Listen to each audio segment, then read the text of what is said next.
We had a foraging camp in Northern Michigan last weekend and we found so much stuff. But before I show you that, I want to tell you about mushroom camp, which is coming up the first weekend of October. We forage for mushrooms, have mushroom ID classes, learn how to grow mushrooms, eat lots of mushrooms. It's a lot of fun. Check out the website for the details. Okay, here's what we found up north.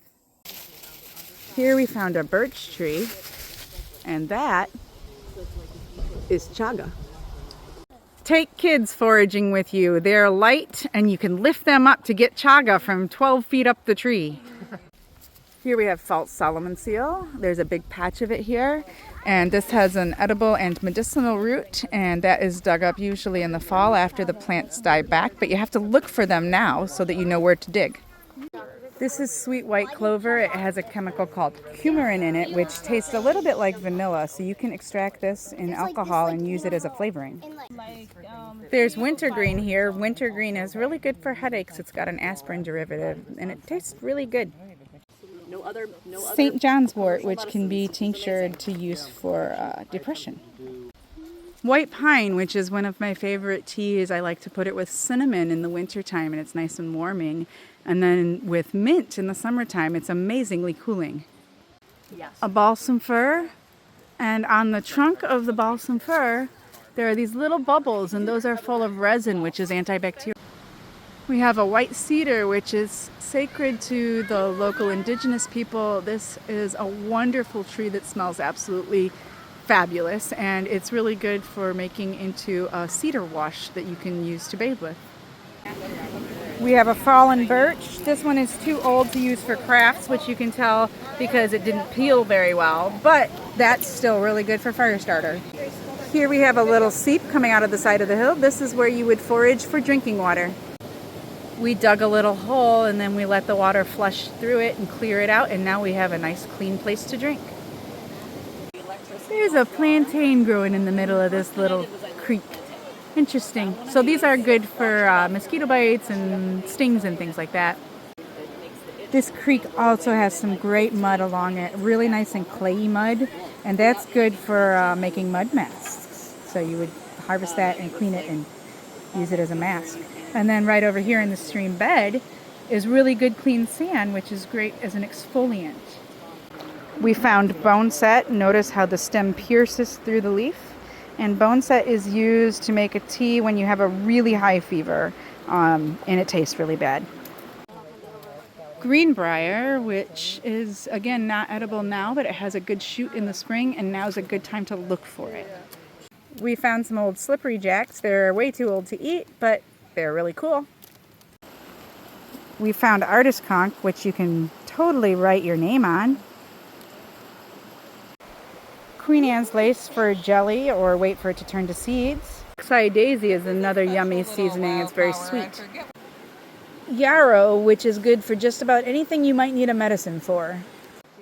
Witch hazel, which is a wonderful astringent and is really good for a facial toner, and apparently, according to the woman behind me, hemorrhoids.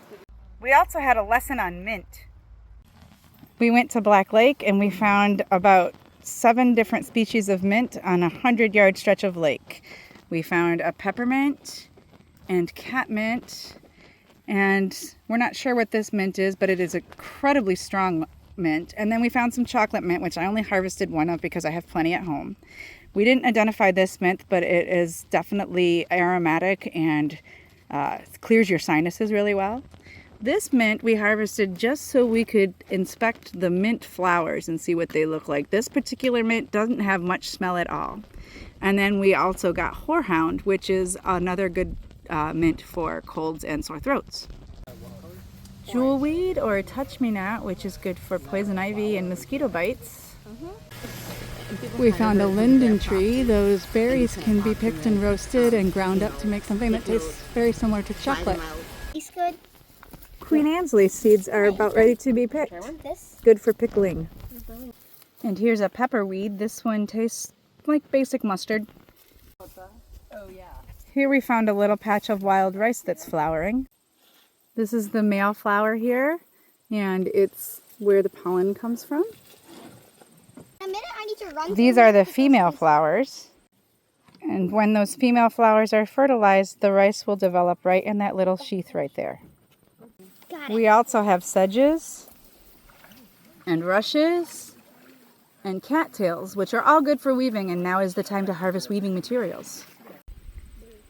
Red clovers, which taste like honey and make a good nourishing tea. There's a little creeping blackberry all over here, and also strawberries, and a whole bunch of sweet fern. Sweet fern makes a great tea, and it's a really good seasoning. Bearberry, or kinnikinnick, is used in smoking blends. Mullein, those little yellow flowers, can be immersed in oil, and then the oil is used for ear infections. The leaves are used for cough suppressant, or smoked in a smoking blend, and the whole stalk can be dipped in wax and used as a torch. We found some dusty milkweed along the roadsides, and some of the pods are good size to harvest, which we will be blanching them before we do anything with them, so the fact that they're dusty isn't really a problem. Travis was harvesting some cattail to thicken up the stew we're making tonight, and look at the lateral on that one. That's going to be so yummy. We found a great big thicket of willow, so everybody's harvesting to make baskets, and we're also harvesting for the bark for headaches. There's resin in these? We found blueberries, but there weren't a whole lot of them. We also found huckleberries, and we're going to have plenty of those for pancakes tomorrow morning. Goldenrod, which makes a good tea for allergies, and also a friend of mine uses it in the winter because it reminds him like aromatherapy of summer. Some beautiful big rose hips that are almost ready. We found pineapple weed in the parking lot, of course, because pineapple weed is always in places where cars drive over it, so we'll have to clean it real well. We found cherries, yay! If you're still here, make sure you like and follow.